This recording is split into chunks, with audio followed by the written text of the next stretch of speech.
Siapa yang ambil lampu Sansi 24 watt ni yang hari tu 4 pieces, korang rugi sikit lah. Kalau ikutkan lampu yang ini, yang ada stand sekarang ni, lagi berbaloi. Harga untuk lampu 24 watt ni, harga dia lebih kurang RM154 untuk satu pieces. Kalau 4 maksud dah 16, betul tak? Kalau yang ini, korang tengok harga dia. Okay, yang ini usaha lampu dia 30 watt, siap ada stand, siap ada dia punya kabel panjang 1.5 meter, dan siap ada button untuk on dan off.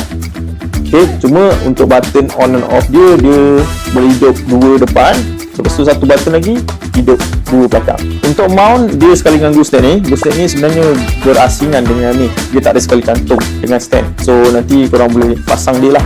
Glue stand ni korang boleh adjust, korang boleh tegakkan dia, korang boleh turunkan dia, bergantung lah pada pokok yang korang nak bagi cahaya. Dan lampu ni memang sesuai untuk pokok yang lebih kurang dia tinggi macam ni.